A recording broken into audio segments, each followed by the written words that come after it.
दौलत आबाद मुल्क में एक बादशाह हुकूमत करता था। वो बड़ा रहम दिल और रियाया परवर था। जो भी उसके पास आता वो उसे जरूर कुछ न कुछ देकर रुखसत करता। अगर किसी को कोई परेशानी होती तो राजा खुद इसको हल करने की कोशिश करता।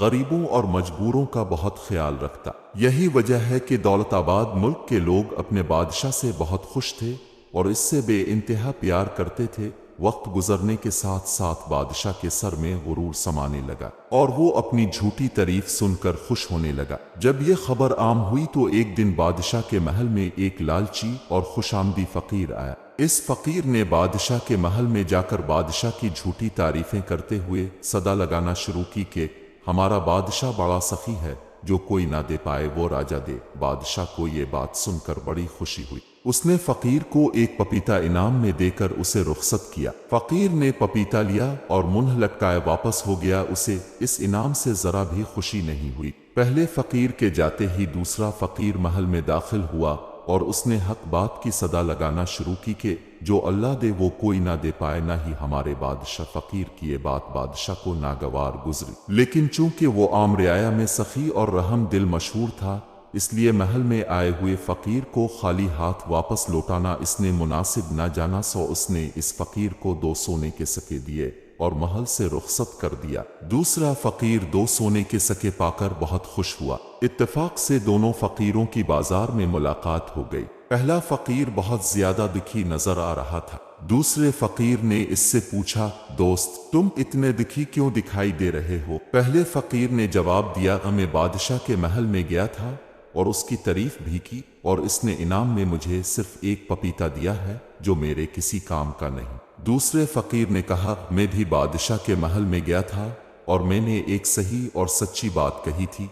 वो सुनकर बादशाह ने मुझे 2 सोने के सिक्के इनाम दिए, जिन्हें पाकर मुझे बहुत खुशी हुई। पहले फकीर ने दूसरे फकीर से कहा, क्या तुम्हें पपीता पसंद है? दूसरा फकीर, जिसे दौलत से मोहब्बत नहीं थी और ना ही वो लालची था, कहने लगा कि हाँ मुझे पपीता पसंद है। पहला फकीर ये सुनकर कहता है, तो तुम ये पपीता खरीद लो। दूसरा फकीर दोनों सोने के सिक्कों के बदले में वो पपीता खरीद लेता है। पहला फकीर सोने का सिक्का पाकर बहुत खुश होता है और वहां से चला जाता है। पहला फकीर जब अपने घर लूटता है और पपीता काटता है तो इसमें से हीरे जवाहरात निकलते हैं। वो समझ जाता है कि मुझे बादशाह के सामने हक बात कहने का इनाम मिला। जबकि दूसरा लालची और खुशामदी फकीर चंद ही दिन में पूरे पैसे उड़ाकर दोबारा बादशाह के महल में भीख मांगने जाता है। जैसे ही बादशाह इसको देखता है तो पूछता है कि ये फकीर, मैंने तो तेरी बात सुनकर खुशी में तुझे हीरे जवाहरात से भरा हुआ पपीता इनाम में दिया था, क्या हुआ कि तो फिर से भीख मांगने लगा?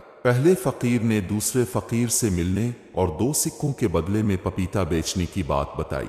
ये सुनकर बादशाह को बड़ा ताज्जुब हुआ। इसने दूसरे फकीर को महल में तलब किया और पूछा कि पपीता काटने पर इसमें से क्या निकला? दूसरे फकीर ने सब कुछ सच सच बता दिया और ये भी कहा कि मैंने ये पपीता इसलिए पहले फकीर को वापस नहीं किया कि मैंने सुन रखा था बादशाहों के सामने हक बात कहने पर अल्लाह ताला अपने बंदों को इनाम से नवाजता है, इसलिए मैं समझ गया कि पपीते के जरिए मुझको अल्लाह ताला ने इनाम अता किया है। ये सुनकर बादशाह की आंख खुल गई और वो दोबारा पहले जैसा नर्म दिल बादशाह बन गया और लालची फकीर को उसने जला वतन कर दिया।